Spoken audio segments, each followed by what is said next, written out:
Hello, welcome to August 5th, 2025. My name is Kurt, and this is my daily Good Life meditation, a video exercise that I do live every morning at or around 5:30 a.m. Japan time. I do this to remember my life objectives and principles, those which are outlined in my book, Going Alone, which you can read for free at goingalone.org. I also use this time to think about the last 24 hours and how I did. Did I stumble? Did I succeed with the challenging and interesting moments? I go over the creed that I want to abide, and I prepare for the coming day. So let's begin, but first let's do a quick weather check. It's just about 5:35, 5:37 a.m. right now. Got a little bit of a late start at 5:37.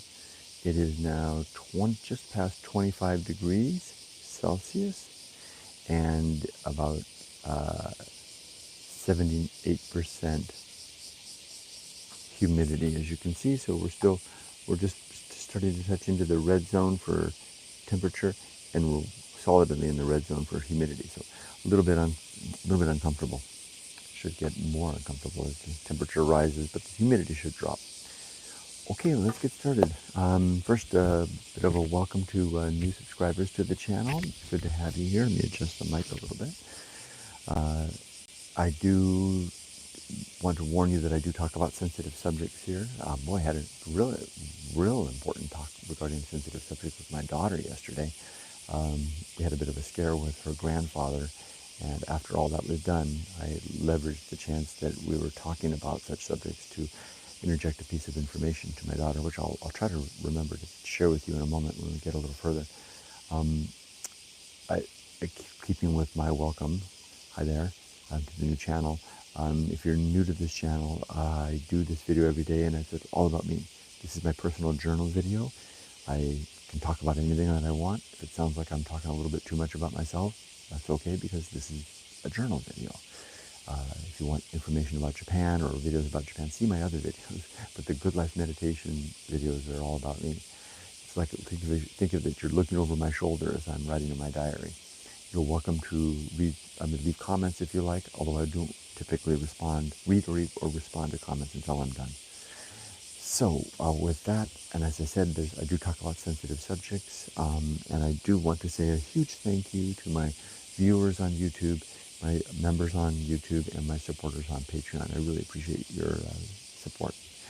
All right, let's turn the page now and get actively started. I do keep notes every day, and I like to refer back on the notes to see how I did.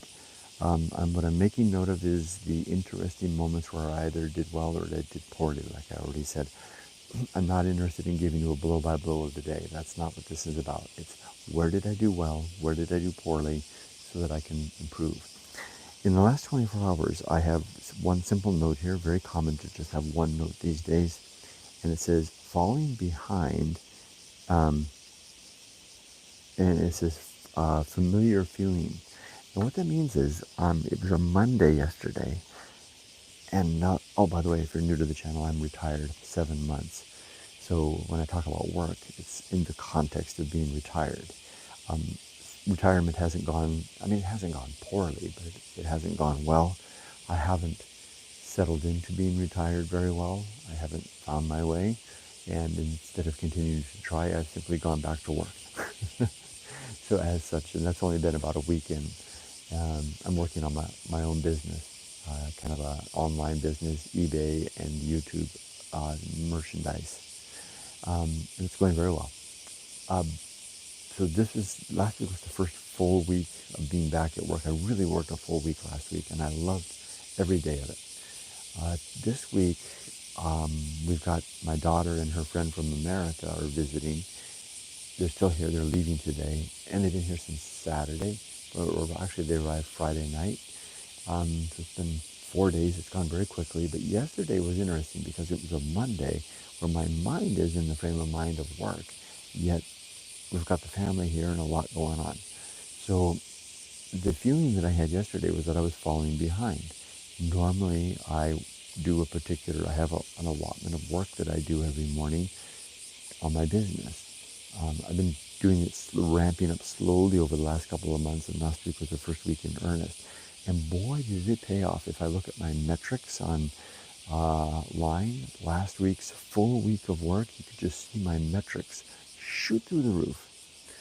And with the arrival of the weekend, when I knocked it all off, they dropped back down, which is a great sign. That tells me that the work that I'm doing is yielding good effect.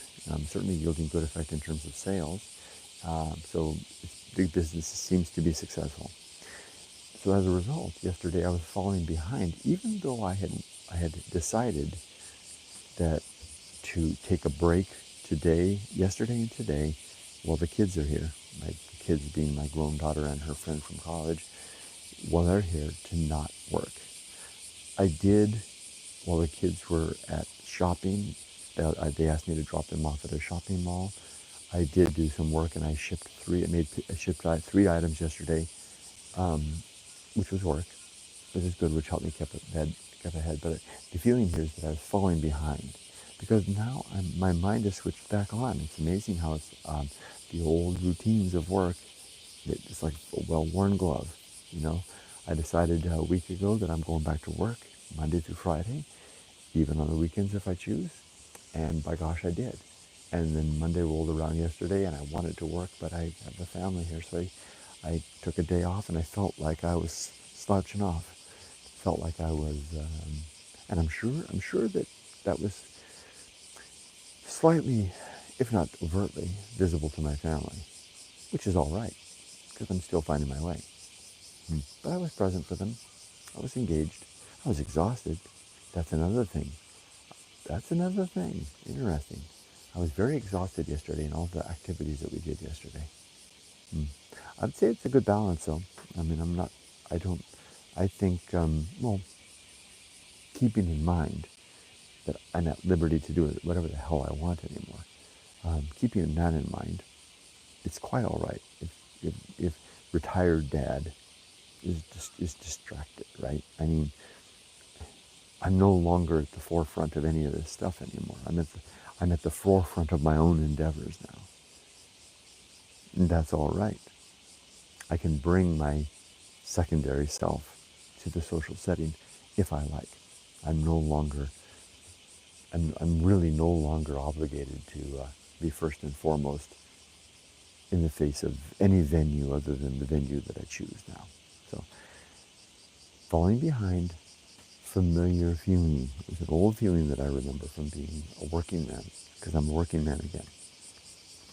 And there's no problem with that. So there were no problems with that. There's nothing to measure about that. There's nothing to change about it. It's simply a fact. Oh, I didn't mention that at the start. I not only, in this part of the meditation, not only do I look for moments of success and failure, but I also speak to the general atmosphere of life, because that atmosphere tells me about the circumstances and how I'm responding and I'm doing. And falling behind is a familiar feeling that I welcome back into my life on a Monday, you bet, if I choose to spend the rest of my life working, and at least as long as I'm able, then that's the case. Now, I do want to relate an incident that happened yesterday. It's going to sound crass to say that I'm not relating it for the purpose of relating it, but that's not why I'm relating it. Again, this is my journal, right? So it was a significant incident that involved my father-in-law. We do something every day, my wife and I, Monday through Friday. He lives with my sister-in-law. Their house is down there. And so during the weekend, the sister-in-law takes care of Dad. And we're pretty much with them every weekend as well. So, I mean, we pretty much if you watch my Retiring in Japan videos, you'll see Yoko, my sister-in-law's, with us every weekend. So it's not like we're just, we leave Dad to Yoko on the weekend. It's just that we're all there. But during the week, Monday through Friday, Dad is kind of our care. My wife, mainly, she takes him to he has at least 2 doctor's appointments every week, sometimes more. And we attend to his lunch every day, which is a significant affair, because taking care of it, because we don't leave him, we go to the house and we take care of his lunch, which starts about 11 a.m. and completes about 1:30. It's the long event because we don't leave the house. We don't leave him until he's taken all of his medicine. So he's very slow to eat. He's 90 years old. He's very slow to eat. And then after he's eaten and digested for a while, he'll take his medicine because we don't want him to, we want to be there in case he chokes on his pills, right? So it's a daily thing. We do it every day. It's a routine. Now, Dad, for some reason, it was a hot day yesterday, got it in his mind around 10:45 or so, to go to the supermarket. Now he no longer drives, so that meant walking.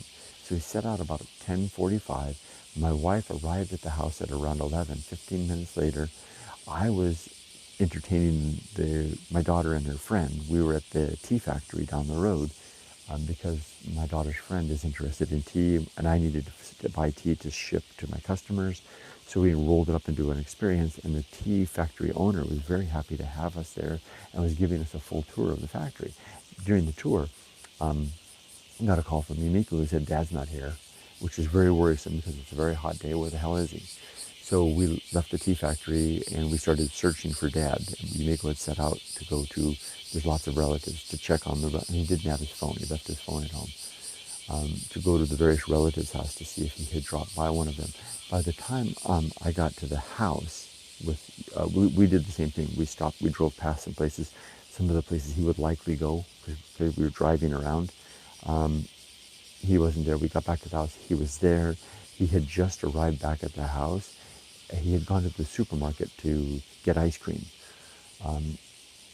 which was a bad idea, Dad. It was very hot. Now, I have a lot of experience with the desert and heat, and he had some visible signs of heat exhaustion. Called Yumiko, told her where she was. She was on his way over. We sat him down, got him cooled down, kept a close eye on him. I was, on the scale of things, I was over on the side. As soon as Yumiko arrived, I said, I think he suffered from heat exhaustion. I think we need to have him looked at. I was erring on the side of that. By the time Yumiko got there, he was already looking better. The flush redness on his face had dissipated. He was sitting up straight. He seemed to be recovering nicely. The clinic where we usually go, we could take him to the emergency room too, which, probably I thought would have been a good idea. But here in Japan, I kind of defer to the natives. You know what I mean? I have my way of doing things back home, and I kind of, because I can't really lead charges here anymore. The clinic was opening in an hour from that time, and so we decided to wait until and watch him for an hour. He recovered very well and nicely, and he was fine. Another half hour, another 10, 15 minutes out walking in that heat, and that might not have been the case. So that was a very interesting and cautionary tale. Now, we're very aware of this. And this is where the conversation, I had a conversation with my daughter. So now this is where it might sound like a little cross, like I'm leveraging this story with my dad simply to tell a story about myself. That's not the case. Well, I guess it is the case. This is my meditation after all. Right? Now, you heard about the story. Now, no one can hear me in the house. No one will watch this video. I'm of the mind that, once people become a danger to themselves and the family, it's really hard to watch after them all the time. That's a good time to consider maybe, an institutionalized care. I'm actually a fan of institutionalized care, having worked in institutions when I was in college, worked in a home for seniors, for old people, and I thought I saw how the availability of constant care by professionals who had been trained to have patience with the elderly, because it's hard to be patient with old people sometimes. And the family, as much as they're maybe well-wishing and well-meaning, sometimes they're pulled in 7 different directions in their own lives, and they have neither the capacity, the means, or the patience to give the old person the care that they need. And a lot of times the old people kind of suffer even in their home, even though we assume that being in the home is the best way to do it. And I know there's variations, there's all kinds of colors of options, there's in-home care, there's lots of different things, right? So I'm kind of keeping it to myself right now, but kind of angling towards, I know in Japan, they don't want to do that, there's a strong sense of not institutionalizing old people, even though it's becoming more and more a thing. There's an institution just down the road, literally two little blocks from Dad's house. I eyeball that place sometimes. Can still be visited every day. Okay, so it's a tough subject. But that's not the purpose of this video, to talk about that right now. I'm going to leverage this to talk about me. After we were done, we were driving around again. The little later in the afternoon, my daughter and her friend needed to do some shopping, so I drove them to the big shopping center. And on the way, we were talking about that very subject and about Grandpa. And because, well, I don't need to say why, but I took advantage of an opportunity. I told Emily, and her friend was there in front of it, because it's a tough subject to broach. I told Emily, I said, Emily, I want to take advantage of this opportunity to send you a message. And that message is that when I'm older, and you start to believe that I might be better off in an institution rather than at home, I want you to act on that. I agree. I do what you can to put me at home, and I'll do whatever I can during my active adult life now to ensure that there are the means so that you don't, that you can pay for that. That you don't have to pay for it yourself, Emily. I'll try to find a way that there's money coming in, because I go, you get the idea, right? The message was, if she's like starting to struggle, like if I'm like wandering, leaving the house, and incidents like with Dad, and Emily's like, should I put Dad in a home? Yes, put me in a home. And I even told her, I said, even if at that time in my life, even if it seems like I may not want to do that, the message from me now at 61 is, follow your best instinct regarding my well-being and your well-being, Emily. So we drove along a little further, and then I took another opportunity, and I maybe I stepped over the line a little bit with this one, especially in front of her friends. But I've been waiting for this opportunity for a long time. In fact, if you watch enough of these videos, you know I've brought it up before. And then I furthermore told her, I said, Emily, I want to tell you I need something else. I just want to plant a seed in your head, and you don't have to answer or respond now. I just want you to think about it, and maybe we can talk about it again in a few years.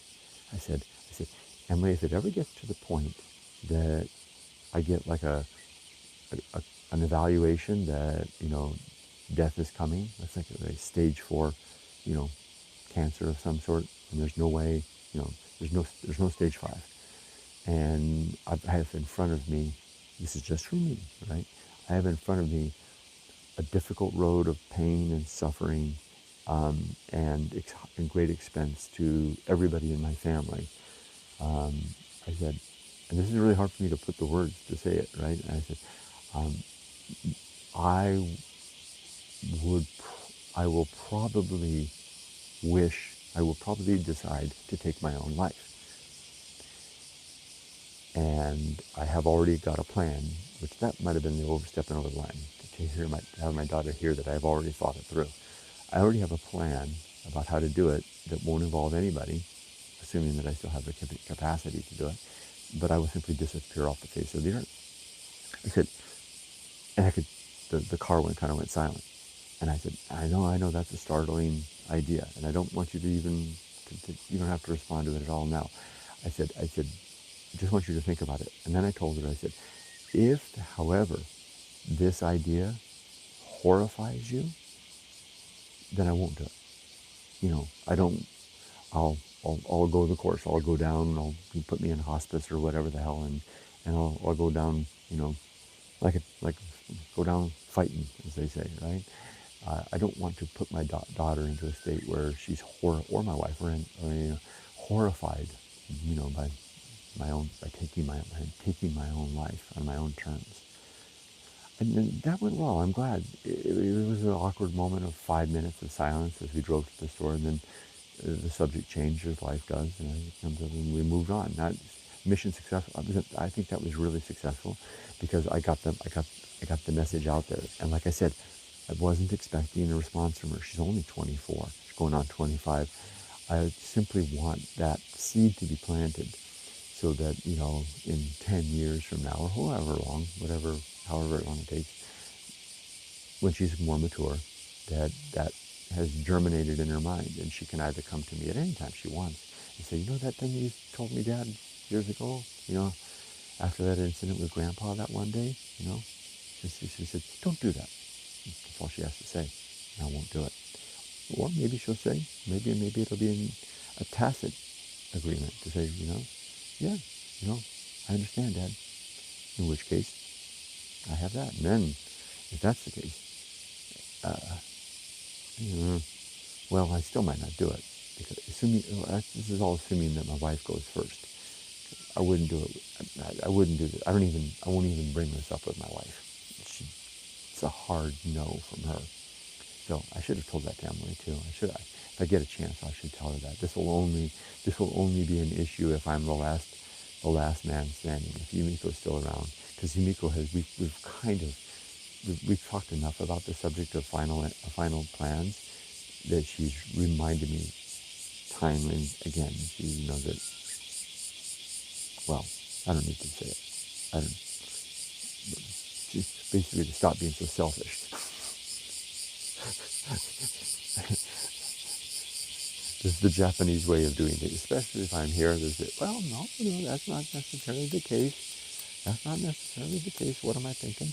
There's a mountain right back here where, well, we all know about Akigahara, which isn't far away. That's just a 35, 40-minute drive from here, the suicide forest. The Japanese have a long history of taking that exit, but they don't talk about it. They just do it. Okay, enough about that heavy subject, huh? Okay, let's go over my creed. My 8 objectives, which you can read about in my book. Like I said, you can read for free at goingalone.org. The 8 objectives that I'm seeking to abide are to be always ready to die, to make good and effective use of time. That's an important one, right? If I'm going to do it myself, I've got to be ready. To make good and effective use of time, to develop and maintain good and sound life principles, to cultivate good emotional reactions, to perform good actions relative to my values, to recognize my true limits and true opportunities, to do just one thing at a time and do that thing slowly and deliberately and carefully, and to maintain my balance in both body and mind. The principle that I'm going to read today is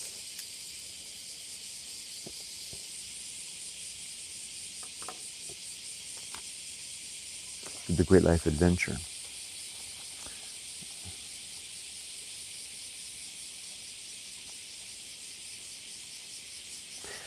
The Great Life Adventure, page 268, principle number 24. A quote from Dr. Johnson. He who continues the same course of life in the same place will have little to tell. Dr. Johnson. Interesting for a man who spent his whole life in one place. But he had a good reason, because he once said, that place being London, he once said, any man who tires of London has tired of life. Okay, the Great Life Adventure. Embark when you are young upon the beckoning dream and adventure. Let it be the centerpiece and point of reference for the man or woman who you will become. Let the experience inform and guide your active philosophy, as well as the development of your own living objectives, principles, and standards.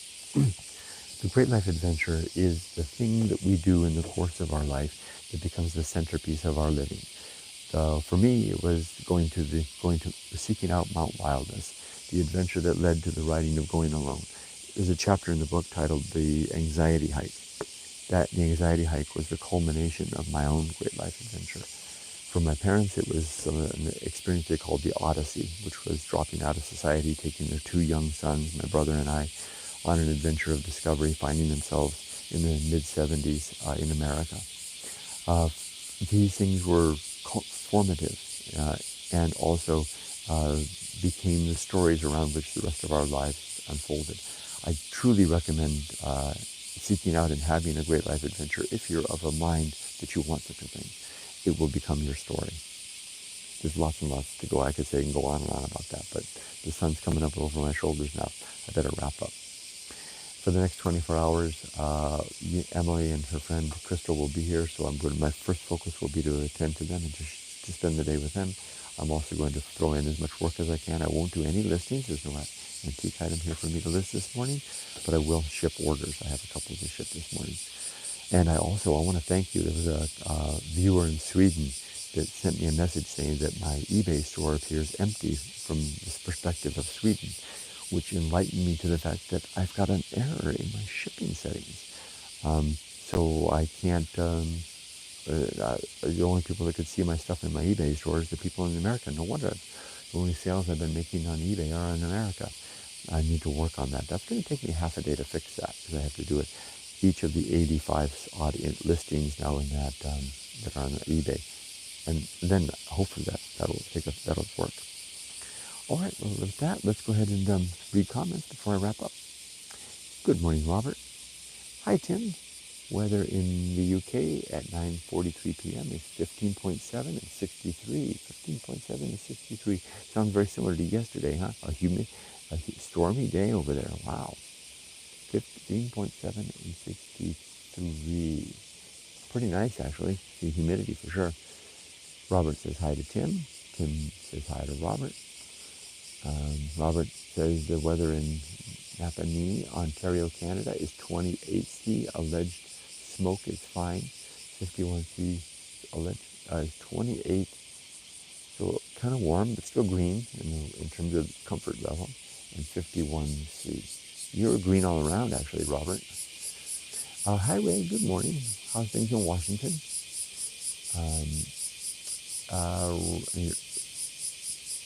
Robert, Tim says hi to Ray. Ray says 21C, 60%, no smoke in the moment. So is that same smoke affecting both of you up there? And that is there a big fire up in the northwest, part of the North American continent or something? Smoke affecting both of you? So that's pretty good. 21C is right in the green and 60. Beautiful, actually. Beautiful green zone for you. Robert says hi to Ray. Evelyn, hi Evelyn. Hello, beautiful weather here in New York City, but I have no numbers for y'all. That's all right. Robert says hi to Evelyn. Evelyn throws a shout out. Tim says, great thing working for yourself, your own destiny. That's good. I was thinking yesterday about how interesting it is also that since I don't have to, I can let it fall off a little bit, right? Like I'm doing this weekend with not listing or running the business, or this week, Monday and Tuesday, because the family's there. Ray says, just make sure you tell him and don't be sneaky. Tell him and don't be sneaky. Tell who? And don't be sneaky. I don't understand what you're saying, Ray. I don't know what that is.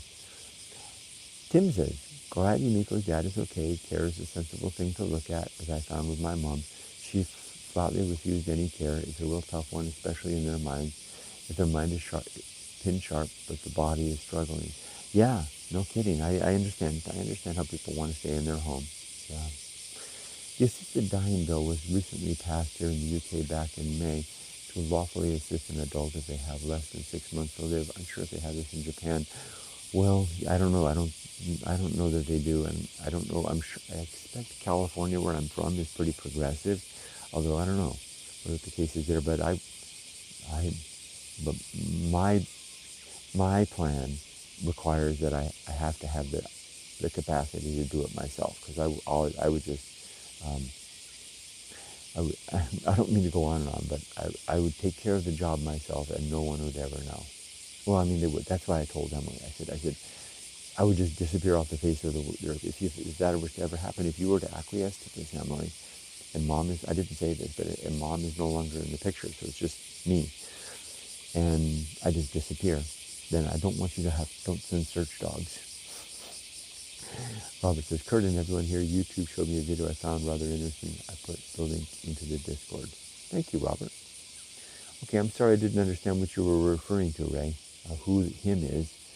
Make sure you tell him. And don't. Are you talking about like putting them into a home? Oh, maybe that's what you're referring to. Make sure you tell him and don't be sneaky. Yeah, definitely would need to do that. Yeah, I don't think it makes good sense.